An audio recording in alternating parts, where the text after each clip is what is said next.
Welcome to From Carpool to College, a show for parents who are trying to keep their sanity while navigating the college planning landscape. Thank you so much for joining us for part 2 of From Carpool to College special guest, Coach Jerry Flora.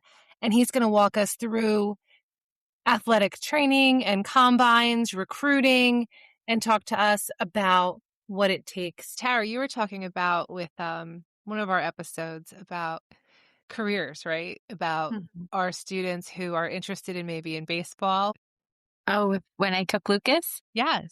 Oh, well, my son and his buddies are all baseball players and they all want to be, in the MLB and whatnot. But I said to them, we've got to go see other options too. So let's go to the MLB studios, and tour it and see all the different components of working in the industry and also seeing like possibilities. So you can still wind up with a love for you carry your love for the sport, but you do it in a different way. If you don't, say, even get recruited in college or what have you. So I think it's important for parents to just kind of keep those things in mind as well.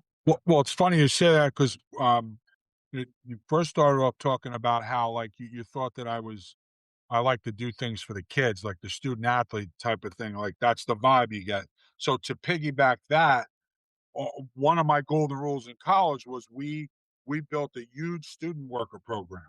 So they were on work study, and they would say, okay, you can have 8 to 10 kids. So we would hire 8 to 10 kids, and it's amazing. You give someone a title and some gear, and they'll run through a wall for you, and they'll do whatever. So we had I had director of football operations. We had someone in charge of video operations. We had someone in charge of equipment. We had someone in charge of working with strength and conditioning. Someone was doing nutrition, even if it was just researching nutritional stuff to have at games. So this one kid who worked for me who wasn't even a film guy. We needed a film guy. Anthony Piatanza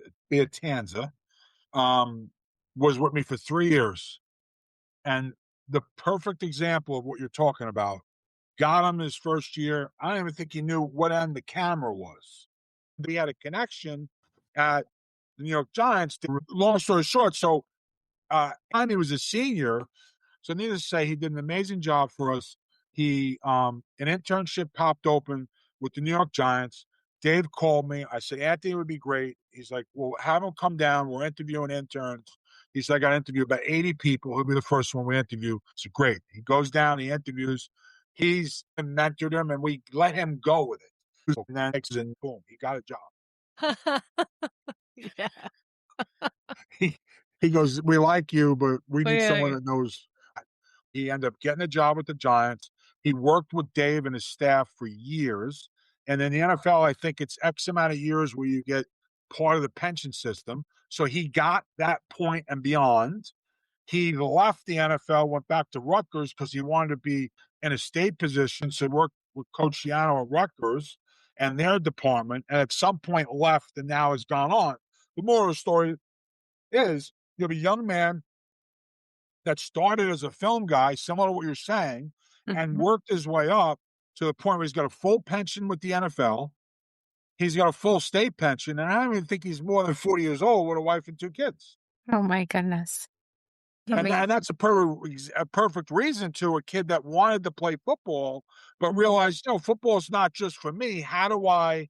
So I've been like that my whole life. I mean, I have a kid that's in Cortland right now that, we made as our director of football operations at Sleepy Hollow, and people are like, "What's that?" And they were like, we never heard of that before. And I said, those guys usually make $200,000-$300,000, and so now he's in his second year at Cortland, and they promoted him to the director of football operations in college. So I have my buddies in the college ranks that are reaching out to me because they thought he was a senior. I said, he's got 2 years left. I told Scott, I said, you have an opportunity to go to college for free. Someone's going to pay you a lot of money because you're good at what you do. So all I try and do is just try and find whose little niches, video, equipment, recruiting, and then just use my knowledge. Because unfortunately, I didn't get this as a kid. I wasn't around people like me. So I feel obliged that that's kind of my role. That's my job. That's what I Yeah. have to do, whether I get paid or not. Yeah, we feel you. We're on the same side with that. And I was thinking, I wrote it down as you were talking, like you said, I got a guy, right? So I definitely want to speak to, because I feel like it's not just a New Jersey, New York thing. We have people listening, Jerry, in Singapore. So shout out to Singapore. That's awesome. Shout out to Singapore. So shout out What time is it Singapore. in Singapore? Are they sleeping in Singapore? I don't know, but they're going to learn English with a Jersey accent, I think. So it's going to be interesting. But we gotta say, I got a guy. Our networking hand is strong, right? And the relationships that we build have really um, opens doors more than we think. Can you speak a Yes. little bit to the relationship building that coaches may have, that the showcases you run? Can you just talk to the parents a little bit about the organization of it? Because I do feel like so much is behind, I don't want to say it's behind the curtain, like it's a big secret, but it's just a different world. It's just a different solar system that parents, they're just visiting, and when they're visiting and this is their first experience with it, and sometimes it's too late. So Yeah. what do those look like? Unfortunately, and then you and I talked about this the other day, and I don't. One thing I don't do is I would never bash anybody or talk bad about anybody because I wouldn't want anyone to do that about me. I know that in the world that we live in, that's what people want to do. They want to try and break you down to kind of get by in this world, and you're kind of dealing with it too. Everybody goes for the name right now. They want the big name, Yeah. but you got to do your research because the big name may not get you what you want. The big name may be really great, and because everybody else is gone, but everyone's experience is different. So, like for me personally, like when we do our camps, I actually just did a video 2 nights ago that my one of my guys is going to put out. That and it's when you see it, it's amazing. I talk about the four things that we put our pride in, and Gladstone Harris, who's an alum at William Patterson, does all my video. So when he puts this thing out, you're going to see it's like I talk about it, and then it streams in live action of that. So, like the first thing we talk about is I try and keep the camp numbers low. Yeah, the idea is to try and make money, but I'm my reputation as a college football coach of 27 years is a lot more important than that, Right. and I think that's where it starts for me.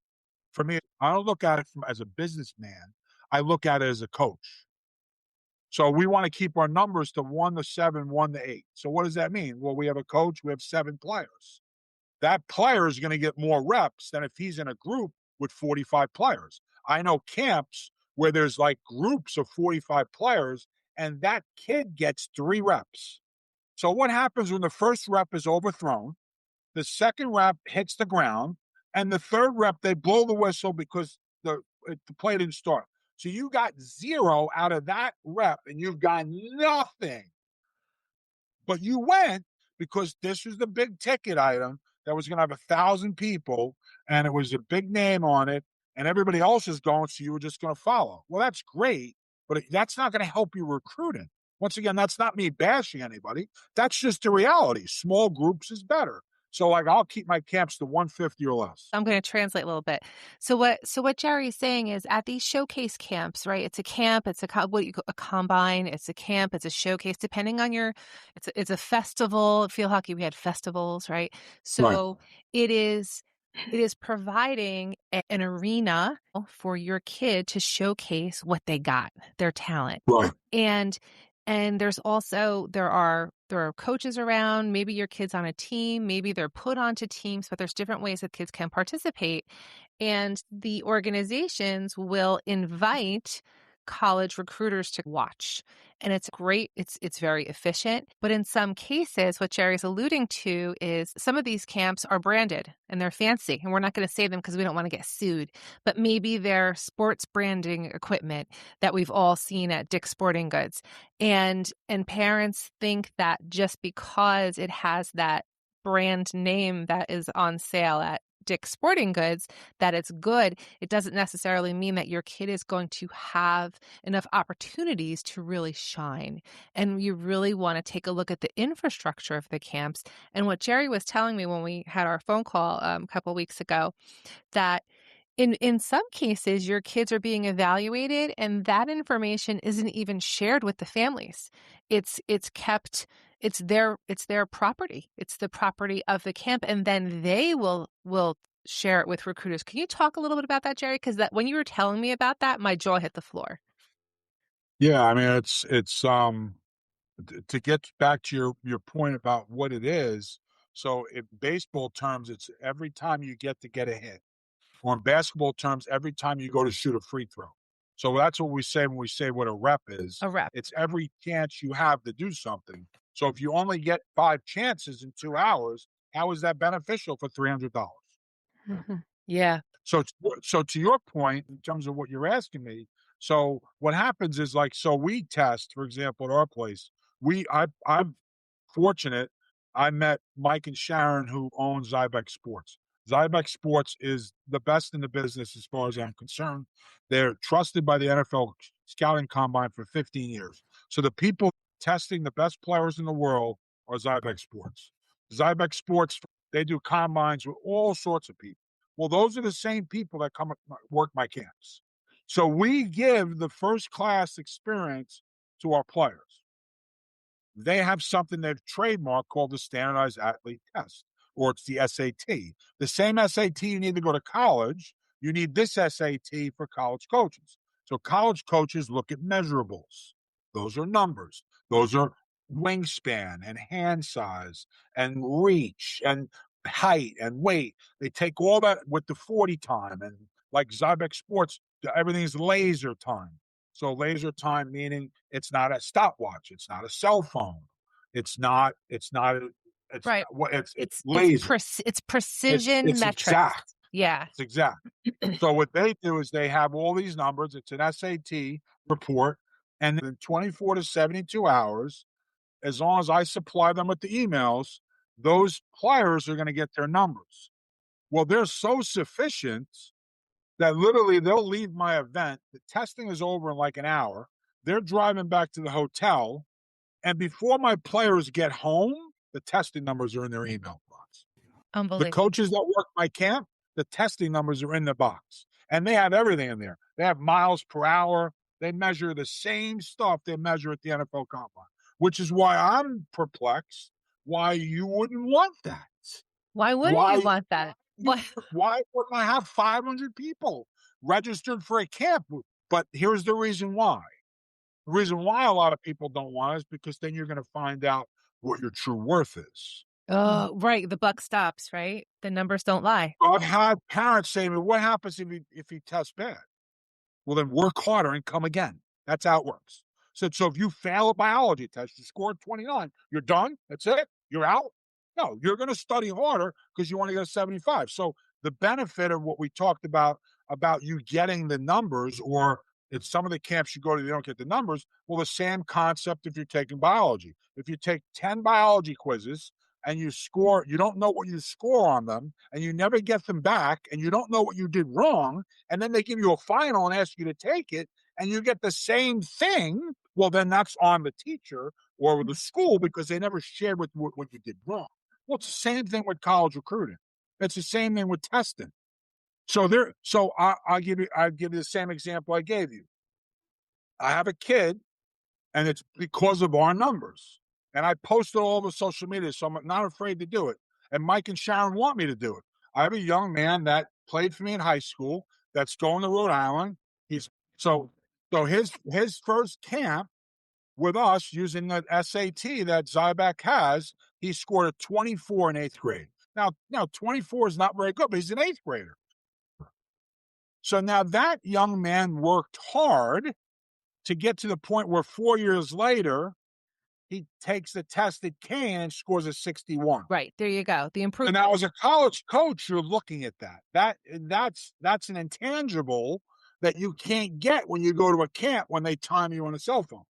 I Because can't you don't believe know. I can't believe people are using cell phones. I've seen it done. I've seen That's it. That's So, what. no, but this metric is the same metric as when you want to go to college. So if you're a 65 as a freshman in high school, and then you're a 72, and then you're a 79, and then you're an 85, I will tell you as a college recruiter, an admissions counselor is looking at, wow, that kid is peaking. We got to take that kid, even though his GPA is only a 78, as opposed to the kid that starts at 100, goes to an 80, he's at a 60, and it finishes at a 40. Right. We don't want that kid. Well, it's the same thing in the athletics world. So we have colleges that saw this. He came from a small high school that, is not a lot of numbers. They don't, not a lot of success because I coached there. We weren't successful when I was there. But maybe not a full-time strength coach, not a full-time nutritionist. Yeah, different They don't have resources. all that. So Yeah. they're thinking that college is thinking, wow, we got that. We got a full-time strength coach. We got a full-time nutritionist. So what they do, what a lot of schools have told me they do, is they take my numbers and use them as a benchmark. So if I got a kid that measures at 6'1.5", 219, and runs a 4.52 laser, and then that kid goes to a camp and measures at 6'1.5", 219, runs a 4.52 laser, there's a really good chance that young man or woman is going to get a scholarship. Pretty close to that. Yeah. Because those numbers match up, Right. as opposed to it just happening one time and it's a fluke. Right. Right. So Yeah. Well, the those numbers, numbers. to your point, Yeah. that's the reason. So that hopefully that answers your question. So yes, I have families that they come to my camp because they get numbers. There's no secrets. I'm not trying to hide anything. And because I'm using Zybex Sports, they have a power ranking system they use in the NFL. It's the same system they use in the NFL. So how many camps you go to from a football perspective? I don't know how it is for baseball and basketball, but from a football perspective, how many camps do you always see? You never see the linemen in the top 10. You always see quarterbacks, receivers, and DBs. Well, you always see the fast guys. You never see the linemen. Well, the beauty of the power index, which takes into consideration everything from a measurable standpoint, we did a camp last year at Western Connecticut. 7 of my top 10 players were linemen. Huh. The top 2 of them went to FCS schools. There Division you one go. FCS meaning Division One AA Yeah. schools. Yeah. So for those that don't know but so you had 7 out of 10 were linemen. That kid that went to Rhode Island was ranked 9th. That kid came back 2 months later, put 14 points on and finished 61. So so the measurables are important. They're not the only thing. The measurables get you in the door. So if you're a basketball player, if you're a baseball player, if you're a hockey player, if you're a golfer, however they measure, Sure. however they do whatever, that will get you in the door. And now when you're in the door, you got to shoot, you got to block, you got to catch, you got to hit. And if you can't do that, then you're not going to get what you want to get. But at least you get in the door. Because unfortunately, with some of the camps that have 1,000 student athletes or 2,000, like Mike does, they do a showcase of 2,000. Like it's predetermined. What parents don't realize is what that's predetermined who the top 10% is before that camp happens. Wow. So the top 10% Fortunate. or the top players are on a field with all the bigger schools. Right.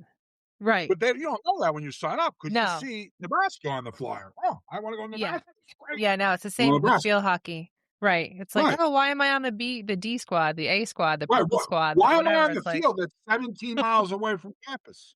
Well, yeah. because you're not ready here. Unless you do something astronomically at that camp, you're now working out in front of schools that you can play at. What? Well, that's the real. And could we just speak? Because we're going to be running out of time. But I do want you to speak to the D1, the D1 myth that I feel that parents still have this fantasy that their kid is going to walk on to D1. Can you just talk a little bit about how recruiting is going from not necessarily kids getting recruited from high school, but from junior colleges or from the transfer portal? Can you just give us a quick and dirty on that? Yeah. I mean, well, the reality is in the South, there's what I found from a friend of mine that's in Alabama. There's a lot of junior colleges down south. A lot of the junior colleges in the north, there's not a lot. You see a lot like Monroe recently has now transitioned to Division II. Lackawanna has transitioned to Division II.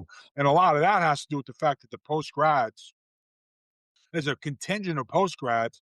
And like there's some in Jersey, you got the PD school, you got the Hunt school, you got the Blair, you got schools like that. And then in Connecticut, you have a big league, and you have another big league that kind of goes into Massachusetts. Yeah. So what's happened is a lot of kids now are going the PG route, and the reason why is because your clock doesn't start.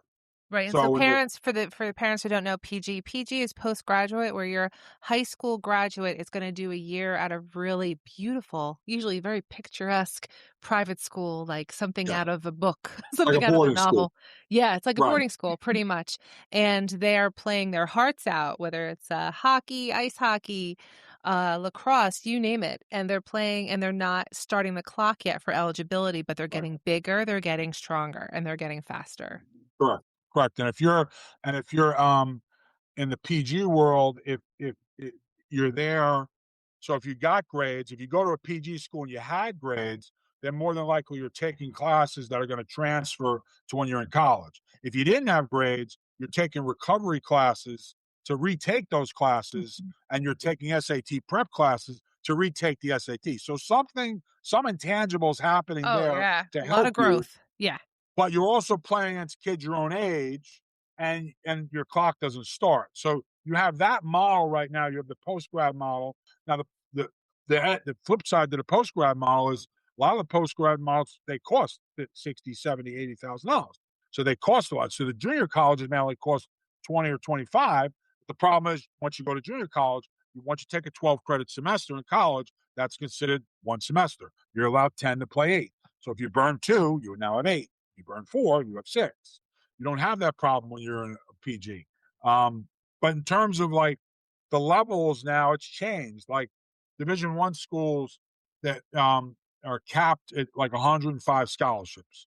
So you could have 105 on your roster. So some schools, like in some schools, without mentioning specific schools, right. some schools will have 105 scholarshipable players.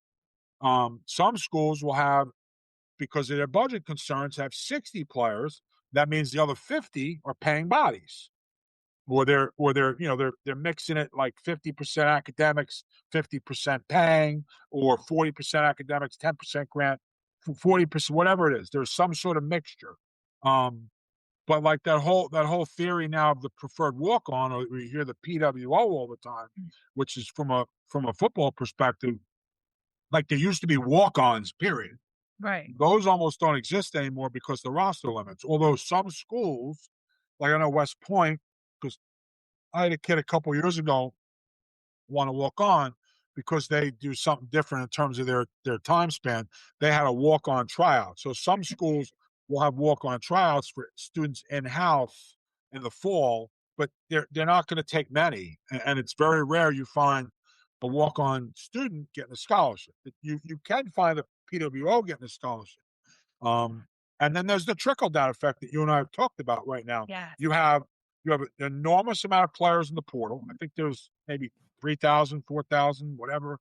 So you have Division I allotments, then you have your Division IIs, you have your Division IIIs. So everybody's sliding down. So whoever's not playing one is going down to two. So then whoever's going to two is going to three. There are some ones down at three. The problem is, and we talked about this the other day, the problem is, like when I was graduated from high school, I was a Division III player. I was a big kid. I was 6'4", 230, but I wasn't anything more than a D3 guy. So if anyone has a son or a daughter that decides now, oh, I want to play football, I want to play a sport, and you decide you want to play, it's very likely you're going to get pushed out by all those other people, Right. because that doesn't exist anymore unless they have unlimited numbers. And who wants to be on a team with 165 players when they only play 22 at a time? Right. So there's that whole mantra now and you have guys transferring. You have guys going to Division I, they sit the bench for 2 years, they drop down to a Division III so that they could play. They win Player of the Year, and then they go back up to Division I. Well, they can do that because they were Division I players. Then there's the mantra from the D3 kid that goes to whatever school, and he's there for the semester. And he's like, Coach, I'm going to Portland. I'm going to Nebraska. That's not how it works, dude. Like it doesn't work that way. You can't go up unless you've been up or Right. you've been there. Yeah. Like if you get a PWO, if you get offered, I had a kid that got a preferred walk on it at school X, and then he wanted to leave and go to another school. So the parents didn't understand why he didn't qualify for a scholarship somewhere. Like your PWO here, you're good. The best you can do is a PWO here. Like you can use that as an investment to maybe get something at Division 2 or Division 3 because you're up here, but you're not going to get that. It doesn't work that way. There aren't many PWOs that are going to the portal that are getting scholarships at Texas Tech because that means that the staff he was at not very good if they didn't give the kid a scholarship. So Oh that my very rarely so happens. much to So like, know. yeah, it's no, It's a lot. it's just crazy. The It whole is. thing is nuts. But I also think, Jerry, and we're going to wrap with this because I feel like you are such a perfect advocate for students. And I know there's more Jerry Floras in the world, but we love our Jerry Flora. So Jerry, can you just tell us a little bit about how our parents could find you because you're a great resource. You are family first. It is abundantly clear, and you're changing lives with the programs that you have. I see it on LinkedIn, and it's incredible. So you just tell our families where they could find you. Yeah, my website is my name. It's jerryflorainc.com. JERRYFLORA. No spaces. INC.com. You can read Sean Callanan, who really did a really good job with my website. I wanted to have a website that kind of was a one-stop shop. So you can go on there and you can read my bio about my experience. You can see my staff that I work with. You'll see some credible people. You'll also see there's a page of all my alumni. So I take great pride in all my players that go to college. I monitor them every single year. I'll change their photos. I'll change when they graduate because I take a lot of pride in that. You could see current players we're working with, and you can read some stories about some of the things we've done. And then we offer a bunch of free things. Like the other day, I was what I've been offering recently is the kids that don't know about their NCAA number. What I do is I give them a link that goes to my page. So the first inclination of a kid is, well, what's it going to cost? I said it's free, and then the kid responded back, so well, what's in it for you? I said, no, nothing. I'm giving you the information. So if you want me to charge you, I could charge you, but I'm giving it to you for free. Right, right. I said, here's the link. So go there. They're going to ask you for your name. You can put your name in. And then I have a PDF there of everything you need to know about the clearinghouse. You Yep, get it like for free. perfect. And we'll put a So link. We'll put a link in our podcast media for your stuff because their parents are going to need it. And I think also listening to us talk about it is one thing, but then when parents also see it, they can kind of ingest it, get a little more acquainted with the material and because the it's a other two lot. things I just want to quick piggyback on is so we're doing a junior combine in Jersey at the NJ Turf Academy on Monday, June 15th. What the idea behind that is that's boys and girls. It's not sport specific. So you could have a tennis girl, you could have a boys golf player, you could have a girls ice hockey player. It's not football specific. And what we're going to do is we're going to bring Zybex Sports in. You're going to get the same measurements they get at the NFL Combine. The goal is we want to get third to eighth graders. We want to get third graders there because in my mind, those players keep coming back every year. We could see the full evolution. So we're doing metrics. We're teaching you how to do the testing because we see high school kids that don't know how to do a 5-10-5. They Mhm. don't know how to run. They don't have to do an algebra. They know how to do a vertical. So we teach you, we test you. Then there's a little competition. So it'll be a nice night for third to eighth grade boys and girls. And then the other thing we're doing now is we're doing girls flag football. There's over 100 schools in the country right now for girls flag football. There's at some point you'll get Division 1 schools offering scholarships. There could be NIL money involved at some point. I mean, it's they're projecting next year 200. In 2 years, they're projecting maybe 300 schools having. And right now, it's not. There really is no Division 1, Division 2, Division 3. Like the Jets have sponsored this league in the Northeast called the ECAC. So if you go onto the site, you'll see Sacred Hearts and Rutgers, and then you'll see schools like Mercy and Caldwell, and so they're all kind of playing each other right now. So we're doing a girls boys showcase on Long Island May 30th. And we have 4 colleges committed so far for that. And then we're doing a girls only showcase for classes 27 to 30 on Sunday, June 28th in New Rochelle, the same place we're doing the boys showcase in 2 weeks. And we got 3 schools committed for that. And the last thing that we started to do is collaborating. So not every school will be able to come. So because I have so many connections, I'm able to reach out to people that I know and basically say, listen, we will share with you the numbers from our camp. We just want to say that we're collaborating with you. So what that means, with the person that doesn't understand that, is if I'm collaborating with Tara, for example, then I say Tara's at X university, she's the head coach. So now you can go on the social media and find Tara, follow her, send her a note, say, oh, by the way, I'm going to be at Coach Flora's camp in 2 weeks. Right.